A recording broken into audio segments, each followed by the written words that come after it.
Salut à tous! On est là pour faire le récap du deuxième jour de Hog Invitation, cette compétition merveilleuse.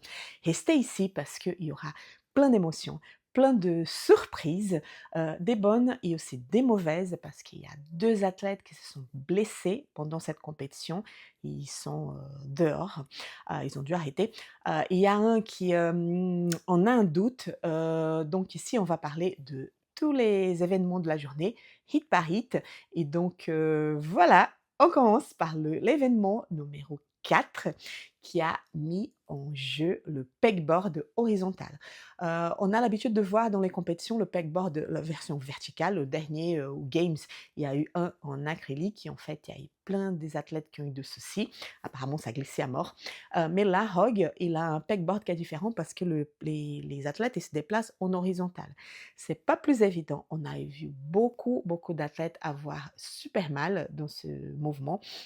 Et en fait, c'est marrant parce que quand ils sont, en train de bouger, il y a des moments qu'ils ont là je sais pas comment ça s'appelle ça, mais bon, il met le truc et l'autre à la place de mettre, il se décale un peu et là, tu as un peu le souffle qui est coupé parce que tu veux pas qu'il tombe.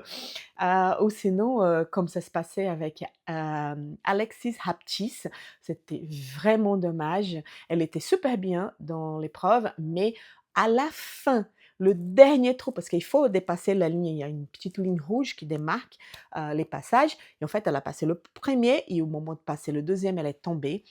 Elle essaye la deuxième fois, elle tombe aussi et ça, c'est vraiment dommage parce qu'une no-rep sur cet appareil, c'est mortel, c'est mortel. L'année dernière, il y a eu Dennis Pigo qui était super bien. On pensait qu'elle allait, gagner, même cette épreuve tellement elle était rapide, mais elle a eu un souci, elle a eu la main complètement ouverte, elle n'arrivait plus à le faire et donc c'est vraiment un mouvement trompeur. En plus de pegboard, il y a une partie qui était super marrante, c'était du bench press. Moi, j'adore ce mouvement. Il y en a vu il y a une image qui était très belle. En fait, les athlètes, ils ont fait l'image en prenant tous les athlètes allongés et tu voyais tous les athlètes en train de faire du bench. C'était vraiment sympa. J'ai eu juste une doute parce que j'avais l'impression que les barres avaient les poids différents. En fait, les disques, il y avait des couleurs différentes. Je ne sais pas s'ils ont fait, par rapport au poids d'athlète, je ne sais pas, mais il y avait vraiment des barres avec des couleurs différentes. Je vais faire un peu plus de recherche pour savoir pourquoi, parce que ça m'intriguait. Il y avait des athlètes qui avaient, tu avais l'impression que le bench, que la barre était vide, comme d'hab. Il y avait quelques-uns qui avaient plus mal à faire, mais c'est vrai que c'est un mouvement qu'on ne voit pas souvent dans les compétitions, mais c'est un mouvement que je trouve super, super sympa. Et entre-temps, entre le pegboard et le bench, il y avait aussi du rameur à faire. Mais bon, le rameur, je pense que c'était plutôt un moment de récupération pour les athlètes que d'autres choses. Ils n'ont pas eu du mal à faire. Il y avait 18 cales, donc ça va, hein, ça passe crème. Chez les femmes, il y a eu énormément de caps, beaucoup d'athlètes qui n'ont pas réussi à finir cette épreuve, et on comprend pourquoi. C'est Laura Horvat qui a mené l'épreuve, pas de soucis, pas de stress. Très bien, elle a mené très bien cette épreuve. Chez les hommes, Hope, Jason Hope, il a fait un ravage. Il était très, très bien, donc il a gagné, cet événement et la dispute, vraiment le duel, c'était entre Adler et Sprague, James Sprague. C'était bien à voir, franchement, c'était une épreuve très dynamique. Moi, j'ai bien apprécié. Numéro 5, c'était le duel, l'épreuve que attendais avec impatience parce que pour moi, elle est géniale. Ça va super vite. Normalement, ça se passe en moins de 1 minute. L'athlète n'a même pas le temps de souffler. Et cette année, comment ça se passe le duel? En fait, tu as les 20 athlètes qui sont séparés par hit. Après le premier passage, ils voient le temps, ils choisissent les 10 meilleurs. Donc, c'est les 10 qui passent pour la fois suivante. Après, les 5 et après le vrai duel entre les 2 meilleurs temps. Pour cette édition, ils ont choisi une espèce d'obstacle. Donc, les athlètes, ils devaient sauter en haut, après passer en bas et après sauter encore une fois. Celui-là, il était un peu plus grand. Excusez-moi, j'arrive pas à dire au-dessus parce que pour moi, c'est le même. J'arrive pas à faire la différence. Donc, c'est en haut et en bas. En haut. Après, les athlètes, ils prenaient les sleds, ils devaient tirer vers eux un sled lourd. Et après, ils courait et il faisait un sandbag, clean. En fait, il prenait une sandbag lourde et il devait la mettre sur un totem et après courir pour taper, le petit truc, pour finaliser l'épreuve. Franchement, c'était super, super rapide. On a vu beaucoup d'athlètes qui étaient super à l'aise, pour sauter les obstacles, mais par contre, au moment du sled, c'est vraiment les athlètes qui étaient plus forts, qui tiraient plus vite. Donc il y a beaucoup de surprises. Chez les femmes, Danielle Brandon, comme d'habitude, le saut, il était génial, elle était super rapide. Par contre, Wisled, elle a eu un peu plus de soucis.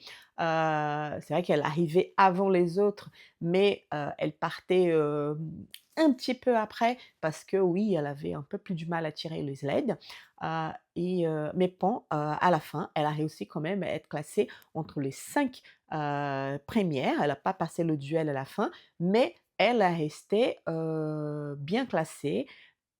C'est, Laura Horvath et Dennis Spigo qui étaient vraiment Dennis Spigo, elle a déjà fait un duel comme ça avec Horvath, je pense que c'était le Rock 2023 si je ne me trompe pas, où il y avait ce genre de truc à sauter. Il y avait une espèce de sandbag aussi, mais j'étais dans un espèce de chariot et en fait, je pense qu'elle a gagné, c'était le duel, c'était entre elle et Horvath et elle a gagné. Donc là, c'était un peu les 2. Dane, elle est impressionnante, elle est forte, elle est aussi très, très rapide et en fait, c'est les 2 qui sont restés à la fin du duel, mais cette fois-ci, c'est Laura Horvath qui a mené le duel, donc qui a fait encore une victoire dans cette compétition. Mais Dennis Spiegel, elle s'est bien battue quand même. Pour cette épreuve, on a vu, qu'il y avait 19 athlètes et en fait, c'est Emma Tao qui est pas venue faire cette épreuve. On savait pas trop pourquoi et en fait, j'ai vu, sur le site de Barbell Spin, qu'apparemment elle a blessé, l'épaule. Donc on la voyait plus dans la fin de la journée. Elle a pas continué la compétition. C'est quand même dommage. Chez les hommes, il y a eu aussi un énorme souci, c'est que Samuel Quant, au moment de sauter, les obstacles, je pense que c'était au 12e passage déjà, en fait, il a eu mal, il tombe, on ne sait pas trop pourquoi. Je pensais que c'était une entorse de cheville, mais en fait non. Selon Barbell et Spin aussi, c'est une rupture de tendon d'Achille, donc c'est beaucoup, beaucoup plus grave. C'est dommage parce que c'est un athlète qui est assez consistant, qui est toujours là, donc j'espère qu'il va se récupérer, vite. Donc il y a eu un autre souci aussi, c'est, avec le Brésilien Guilherme Malheiros. Il était super bien, super rapide à sauter, les sleds, là, on parle même pas. Guy, c'est un athlète super fort, donc il tirait son souci. Pour, mettre la sandbag sur le totem, pas de souci. Mais au moment de la course finale, au moment de taper, espèce de petit totem avec un senseur, au moment de taper, on voit, dans les images qu'il a mal à l'épaule, il tombe, il fait comme ça et comme il a un antécédent de quelques mois avoir fait une grosse lésion à cette épaule, moi je me posais des questions s'il n'a pas encore fait une subluxation. Mais en fait, non, après il a continué la compétition, mais c'est vrai qu'il était pas performant comme avant, donc il a dû quand même sentir son épaule. C'est dommage parce que l'année dernière sur le duel, c'est lui qui a mené le duel sans difficulté. C'est un athlète qui est très explosif et bon. Chez les hommes, la bataille finale était entre l'actuel champion du CrossFit Games, Jason Hope, et notre Russe préféré, Roman Khrennikov. C'était super marrant, c'était super rapide, ils se sont tout donné, mais c'est quand même Hope qui a amené cette épreuve, donc il monte dans le classement. Et là, je pense que le champion du Games essaie aussi d'être champion du ROG, un double championnat de l'année, hein. À voir aujourd'hui, dimanche, comment il va s'en sortir pour les épreuves qui viennent. L'événement numéro 6, c'était génial, moi j'ai bien aimé, c'était rapide comme épreuve aussi, très dynamique. Ça commençait par un buy-in de 1 kilomètre au skier. Moi j'adore ces ergos, c'est mon ergo préféré. Donc les athlètes, ils ont fait ça et après il y avait, du il y avait des reps à faire et après ils faisaient du deadlift aussi et le deadlift, à chaque passage, le deadlift, il était plus lourd. À la fin, c'était presque 220 kilos si je ne me trompe pas, donc moins de reps, mais quand même la charge était assez importante. Chez les femmes, Brooke Wells, elle a fait une promenade dans cette épreuve. Elle était très, très, très, à l'aise. Franchement, ça fait plaisir parce que Brooke, si vous avez accompagné un peu le CrossFit Games, elle a fait ses adieux. C'est une athlète qui ça fait plus de 10 ans qu'elle est là, qu'elle fait de la compétition de haut niveau et en fait, c'était son dernier CrossFit Games cette année. Elle a fait encore, un tour du World Fitness Project. Là, elle fait le ROG et normalement la dernière compétition de sa carrière, ça va être la finale à Copenhague du, heu, du World Fitness Project. Donc là, c'était bien de la voir. C'est une athlète super forte. Donc au handstand, handstand push-up, elle était très à l'aise, mais au deadlift, les barres, c'était rien du tout. C'est une athlète vraiment très forte. J'attendais un peu pour voir comment Laura Horvath, elle allait s'en sortir dans cette épreuve parce que on sait tous que, heu, le facing HSPU, c'est quand même une petite bête noire pour Laura Horvath. Il y a des compétitions où elle est bloquée, elle était pas rapide sur ses mouvements, mais là, on a vu qu'elle a bien travaillé, et il y a plus de soucis.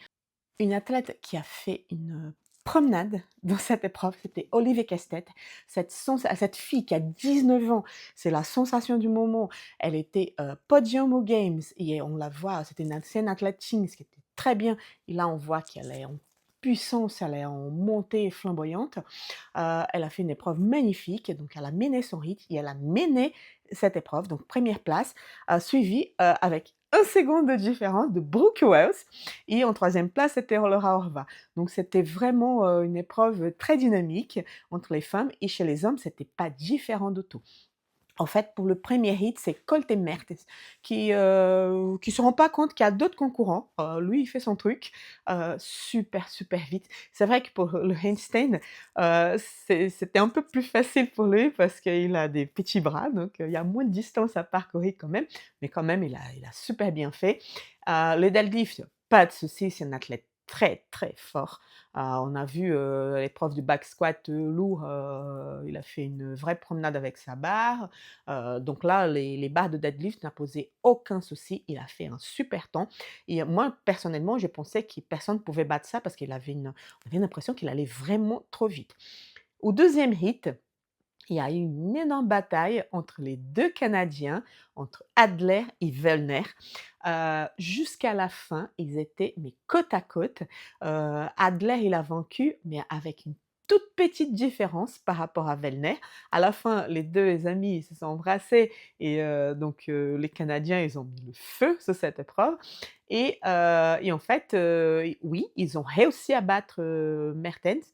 Hem Mertens a fini en troisième en classement général pour cet événement. Donc Adler, Werner et Coltens. Donc à la fin du deuxième jour, c'est Laura Horvath qui est en tête de classement et chez les hommes, c'est plus Medals comme le 1er jour. La fin du deuxième jour, c'est lui qui est en tête de classement, c'est Patrick Verne.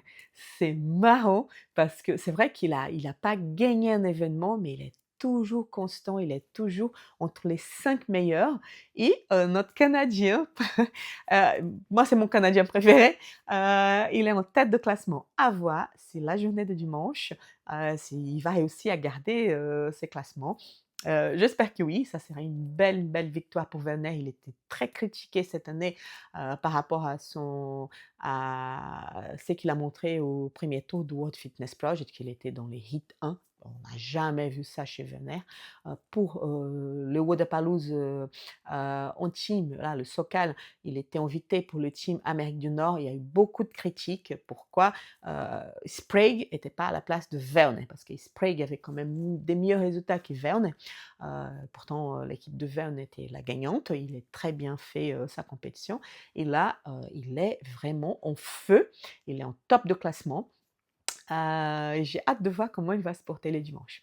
Donc, merci à tous d'être restés jusqu'à là. Likez la vidéo, mettez en vos commentaires qu'est-ce que vous avez trouvé de ce deuxième jour, qu'est-ce que vous attendez pour le troisième jour. Et n'oubliez pas de s'inscrire dans la chaîne, c'est toujours intéressant. Il y a toujours des nouveautés sur le CrossFit. Et si vous voulez, regardez les vidéos anciennes, il y a toujours quelque chose d'intéressant à voir, j'espère. Donc, le récap, on aura un rendez-vous demain pour le troisième récap, le dernier récap et savoir enfin qui va être le champion et la championne du Rogue Invitation 2025. Merci à tous et à bientôt. Bye bye.